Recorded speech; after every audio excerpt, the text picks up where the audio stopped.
Okay.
That's fun.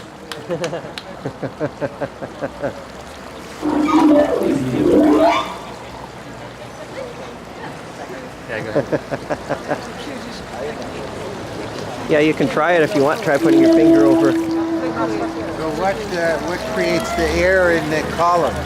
There's no air. It's a water instrument, but obviously it ultimately has to set air in motion. But like a violin makes sound from solid matter, but ultimately it has to somehow move air.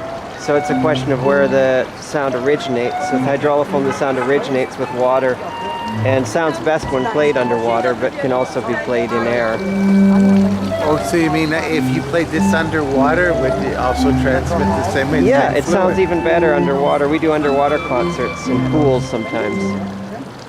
How do you just the instruments underwater? Yeah, Above water. with ourselves underwater too. We did one concert where we had scuba gear underwater, and the audience members were also swimming in a pool. Amazing, beautiful, beautiful sound. So that you constructed this yourself too, or you purchased this? No, I'm the inventor of it, and I've patented it, and I've got patents on it. And also we have, I'm teaming with designer Chris Amony, and we have a group of us that do this. He's a composer for hydrolophone. He composes original work for hydrolophone, and he's also doing some of the research. So what's your background that you understood the physics of this? Well, his background is a lot of background in fluid mechanics. My background is in physics and that kind of thing. And so it's a very sort of organic, fluid kind of sound. It's Very full sound for one instrument. yeah, it's like if you look at traditional instruments, other instruments are either solid or gas. There's strings and percussion, which are solid matter, and wind, which is gas. But the three states, the orchestra, strings and percussion are in the same section. A violin or a piano is both strings and percussion. So it's right in the middle. So strings and percussion are more similar to each other than either of them is to wind. And so when you look at the orchestra, you've only got two sections: solid matter and gas. And we know that we have states of matter like solid, liquid, and gas. But the instruments before that previously existed only used solid or gas. And so this is a new class of instruments, not just a new instrument. A new category at the top level of the taxonomy.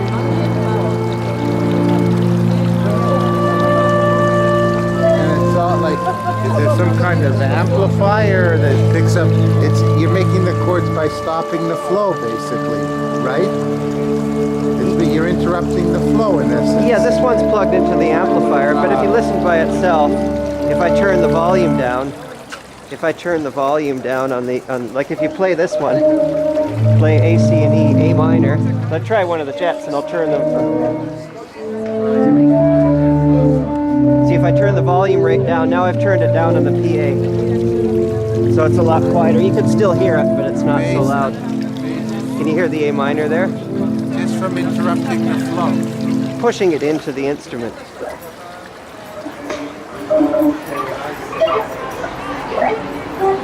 So there's a fixed flow, and then you're pushing that water in essence back, and that's to distribute. Yeah, it comes through And easier. it comes through in the other holes. It normally takes the path of least resistance, which is to not do anything. But if you stop it from coming out here, it forces it to do other Because work. there's a constant pressure, like a Yeah. constant inflow pressure. It's not totally constant, but you know, it doesn't give. It's a strong pump, so when you stop it from coming out here, it has to go somewhere else. That's cool. So when did you file your patent? Well, I invented this about 25 years ago, and I've been working in due diligence as a trade secret, and then I filed it back in 2004. But And it was granted. it's granted now, yeah. Cool. I got more than one. I got lots of patents now. So have you marketed it to any like musical instrument company like? There's no money in musical instruments. Our real market is aquatic playgrounds, water parks, museums. Sort of kids just using it hands-on kind of. It's an educational kind of. I think the real market is in aquatic play, like bathtub toys. You have one in the Science Center. Yeah. We have them. In fact, it's the main centerpiece out in front of the Science Center. Is one of our hydraulophones. It's a big pipe organ right out in front. You can see when you come in, the tallest organ pipe's about 20 feet tall, and then the little shorter ones are about 6 feet tall, and the organ pipes are arranged in a circle. So it's kind of like a flute, and it's like an underwater flute, and it's like an underwater pipe organ. Kind of a cross between an underwater. What do you call this? Hydraulophone. Or if people can't spell hydraulophone, they just call it H2 organ. So this is the keyboard similar to an accordion in a sense, like with the buttons. I mean just that's. Well, an accordion has reeds in it, whereas you can have a reed-based hydraulophone. We have a product called the Clarinessi, which is a reed-based version of this, and we have another one called the H2 oboe, which has 2 reeds on every finger hole, or 3 reeds, some of them. So this would have 36 reeds in it if it was an H2 oboe, but generally we don't like the maintenance issues of that many reeds are kind of a bit of a nightmare. So the accordion is a reed-based instrument, and you couldn't put that in a public park. It would just get broken. It wouldn't take the abuse. So we try to make sure there's no moving parts. You got one of these playing at the Olympic opening? Say again? You have one of these playing at the Olympic opening? Oh, it'd be nice. Yeah, Do you know anybody who? Anybody at CTV Sports? CTV Sports. You operate this like this is your shop here? Yeah. Fontaine. That's what you call your company? Yeah. That's our website, fontaine.ca.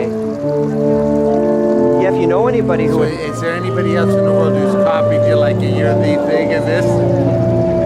I mean, it's patented, so it's partly trade secret and partly patented. I mean, I've patented some, but some of it's a trade secret too. So not too many guys are out there playing these kind of things.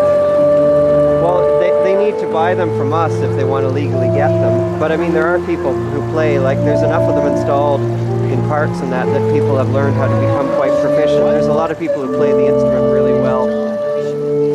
You're mostly in Canada? No, we've sold to the U.S. and other places too. So, I mean, there's enough of them. There's enough instruments around that people. You see, when it's in the community like that, lots of people can play on it.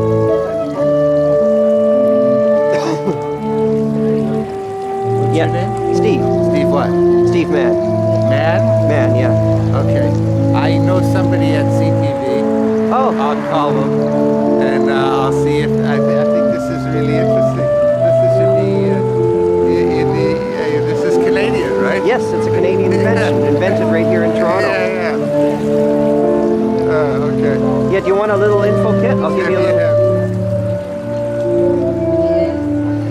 I'll give you a little